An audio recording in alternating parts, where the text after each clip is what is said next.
The Enchanted Wood by Enid Blyton. Chapter 9. The House of the Three Bears. Beth took a cushion, put it at the top of the slide and pushed off. Down she went, whiz! She shot to the bottom, flew out of the trapdoor and landed on the cushion of moss. She had hardly got up before Frannie flew out of the trapdoor too. "You know, that slippery slip is the greatest fun," said Beth. "I'd like to do that all day long." "Yes, if only we didn't have to climb all the way up the tree first," said Frannie.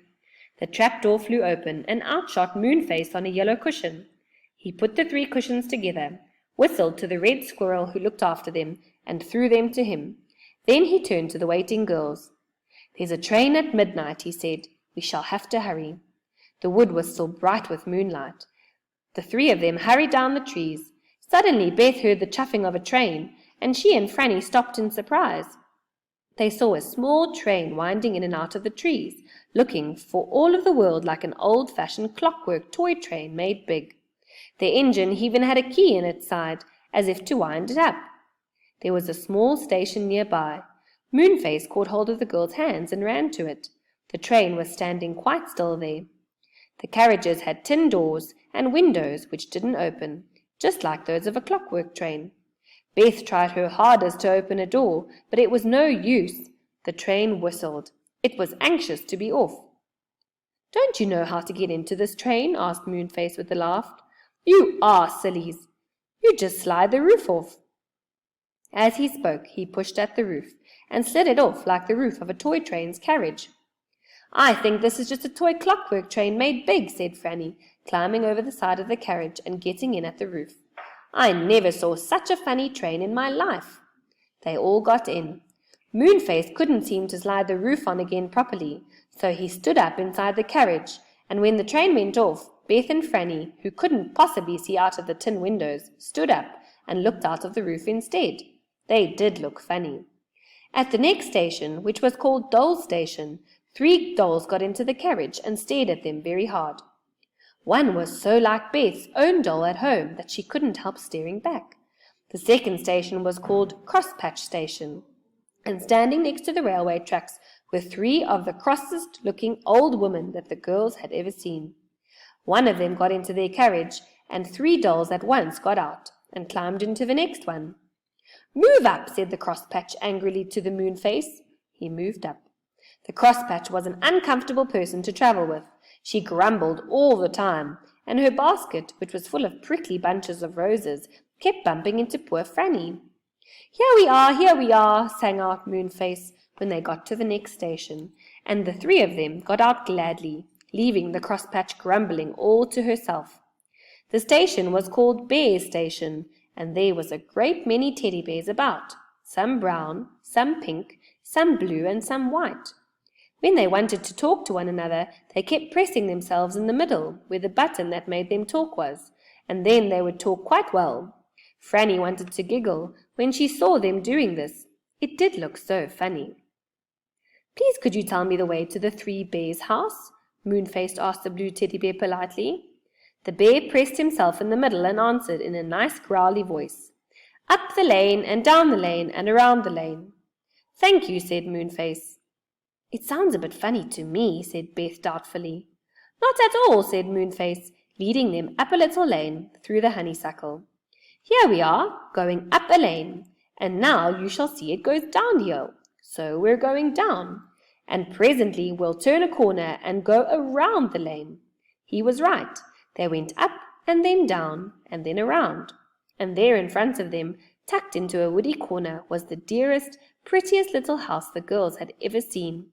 It was covered with pink roses from top to bottom, and its tiny windows winked in the moonlight as if they had eyes. Moonface knocked at the door. A sleepy voice cried, "Come in." Moonface opened the door and they all went in.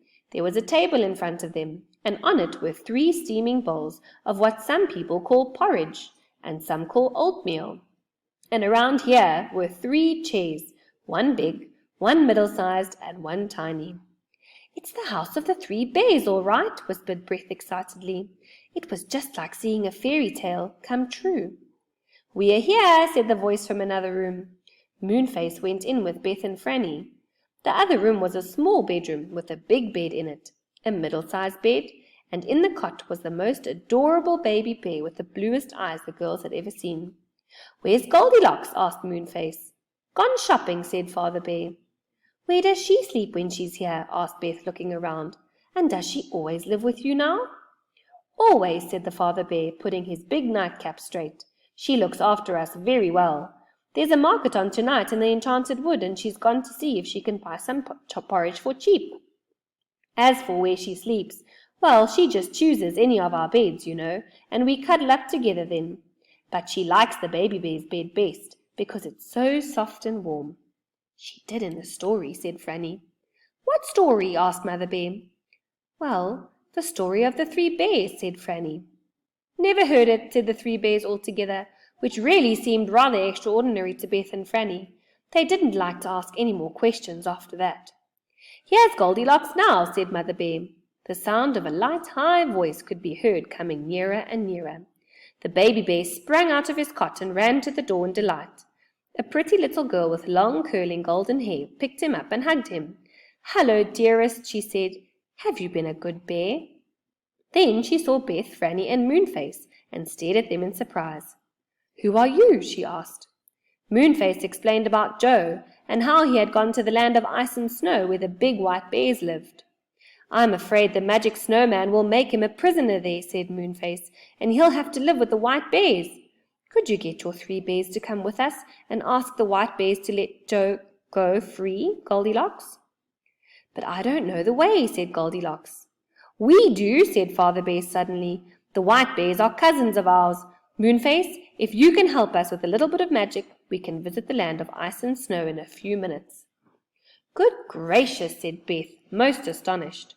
"But it's ever so far away, right at the top of the faraway tree." "That doesn't matter," said Father Bear. He took down a large jar from the mantelpiece and filled it with water. He put it into a yellow powder and stirred it with a big black crow's feather.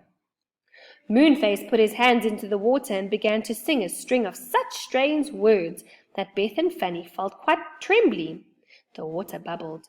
It rose out of the top of the jar. It overflowed and ran onto the floor. It turned to ice beneath their feet. A cold wind filled the little house, and everyone shivered.